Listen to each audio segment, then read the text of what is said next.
আজকে আমরা শিখব আল্লাহর সাথে কিভাবে কথা বলতে হয়। হ্যাঁ, আপনি ঠিক শুনেছেন। এটা শুধু একটি বিষয় না, এটা আপনার জীবনের মোড় ঘুরিয়ে দিতে পারে। আপনি হয়তো অনেক পাপ করেছেন, ফিরে আসতে ভয় লাগে। আপনার ভিতরে যদি একটু আশা থাকে, তাহলে বলবো এই ভিডিওটা আপনি মিস করেন না। কারণ এই ভিডিওতে আপনি জানবেন আপনি কিভাবে নিজের ভাষায় আল্লাহর সাথে কথা বলবেন, কিভাবে ছোট্ট একটা দোয়া আপনার আখিরাত বদলে দিতে পারে। এই ভিডিওটা আপনার ও আল্লাহর মাঝে একটা নতুন দরজা খুলে দিতে পারে।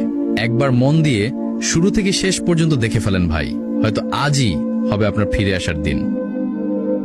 এক, আল্লাহ দেন এমনকি যখন আমরা চাই না।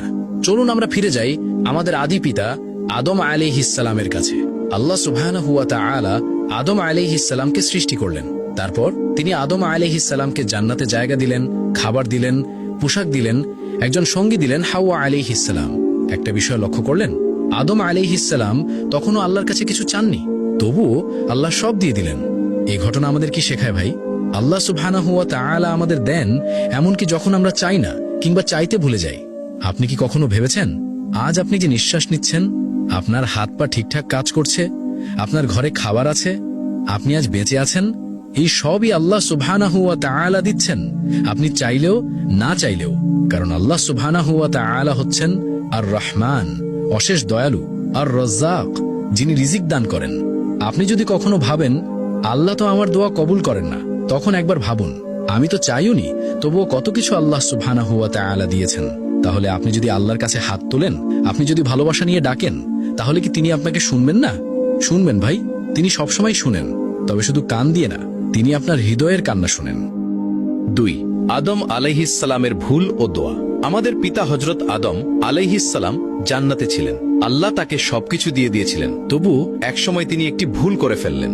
আল্লাহ যেই গাছ থেকে আদম আলাইহিসসালামকে দূরে থাকতে বলেছিলেন, সেই গাছের ফল খেয়ে ফেললেন। এখন একটু ভাবুন তো, এই ভুলটা করার পর আদম আলাইহিসসালাম চাইলে কি করতে পারতেন? চুপচাপ লুকিয়ে থাকতে পারতেন, দোষটা হাওয়া আলাইহিসসালামের ঘাড়ে দিতে পারতেন, কিংবা পালিয়ে যেতে পারতেন লজ্জায়। কিন্তু না ভাই, তিনি পালাননি, তিনি ফিরে এসেছেন। তিনি আল্লাহর কাছে মাথা নিচু করেছেন, তিনি কেঁদে কেঁদে দোয়া করেছেন। তিনি বলেছেন, হে আমাদের পালনকর্তা, আমরা নিজেদের উপর জুলুম করেছি, যদি তুমি আমাদের ক্ষমা না করো আর আমাদের প্রতি দয়া না করো, তাহলে আমরা তো অবশ্যই ক্ষতিগ্রস্ত হয়ে যাব। কি চমৎকার দোয়া ভাই! না কোনো বড় বড় শব্দ, না কোনো সাজানো ভাষা, শুধু একটি ভাঙা হৃদয়ের কান্না। এই দোয়া ছিল ভালোবাসার, ছিল লজ্জার। এটাই আমাদের শেখার মতো বিষয়। আমরাও তো ভুল করি, তাই না? আমরাও অনেক সময় গুনাহ করে ফেলি, কিন্তু তখন কি করি? আমরা দোষ চাপাই অন্যর উপর, না হয় ভাবি আল্লাহ তো আমাকে আর ক্ষমা করবেন না। ভাই, এমন ভাবা যাবে না।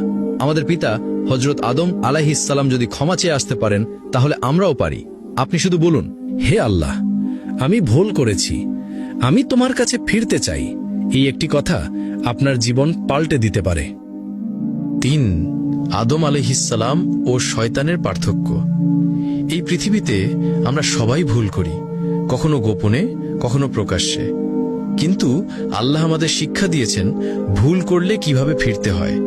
তার জন্যই আমাদের সামনে দুটি উদাহরণ রেখেছেন, একজন আদম আলাইহিসসালাম আর একজন শয়তান। আদম আলাইহিসসালাম ভুল করলেন, গাছের ফল খেলেন। শয়তানও ভুল করল, আদম আলাইহিসসালামকে সিজদা করতে অস্বীকার করল। দুইজনে ভুল করেছে, কিন্তু পার্থক্যটা ছিল তাদের মনোভাব আর প্রতিক্রিয়ায়। আদম আলাইহিসসালাম বললেন, হে আল্লাহ, আমি ভুল করেছি, আমি তোমার দয়া চাই, আমাকে ক্ষমা করে দাও। কিন্তু শয়তান বলল, আমি তো তার চেয়ে ভালো। এখানেই পার্থক্য। একজন বিনয়ী আর একজন গর্বিত। একজন দোষ নিজের কাঁধে নিল আর একজন অস্বীকার করল। একজন ফিরে এলো আল্লাহর কাছে।